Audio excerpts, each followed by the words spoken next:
এক পরিবার, দুই যা দুই দল। পঞ্চায়েত ভোট যত এগিয়ে আসছে ততই নজর কাটছেন ভারতী মাহাতো ও রেণুকা মাহাতো।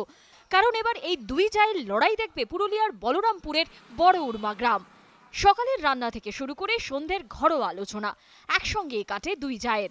এবার তারাই ভোটে লড়ছেন দুই ভিন্ন দলের পতাকা হাতে নিয়ে। 1993-এ কংগ্রেসের হয়ে দাঁড়িয়ে জিতেছিলেন বড়জা ভারতী মাহাতো। 1998-তে দল বদলে তৃণমূলের হয়ে ফের জেতেন তিনি।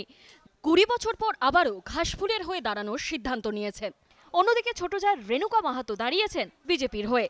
গ্রামে সেভাবে ভোটের প্রচার হয় না, তবে ভোটের আজ তারা কোনোভাবেই সংসারে পড়তে দেবেন না বলেই জানিয়েছেন দুই যা। এখন কে প্রতিদ্বন্দ্বী?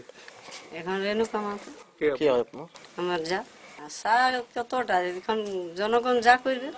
এই যে দাঁড়াচ্ছি, আশা করে দাঁড়াচ্ছি যে জিতবো। আমার যেটা ইচ্ছা আমি করছি, আমার দিদির যেটা ইচ্ছা দিদি করবে, কিন্তু আমরা তো একই থাকবো।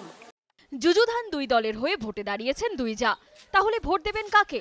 সেই প্রশ্নে উত্তর অবশ্য গোপন রাখতেই চান গ্রামবাসীরা। ভোটের লড়াই ভোটে, সংসারের লড়াই সংসারে। আজ আমাদের ভোটের জন্য যা হচ্ছে বুঝা, কেউ বিজেপি বুঝাচ্ছে, কেউ টিএমসির বুঝাচ্ছে, ব্যাস, আর কোনো কিছু নেই। ভোটে কে জিতবেন আর কে হারবেন তা বোঝা যাবে ভোট বাক্স খোলার পরে। সন্দীপ সমাদ্দারের রিপোর্ট, এবিপি আনন্দ, পুরুলিয়া।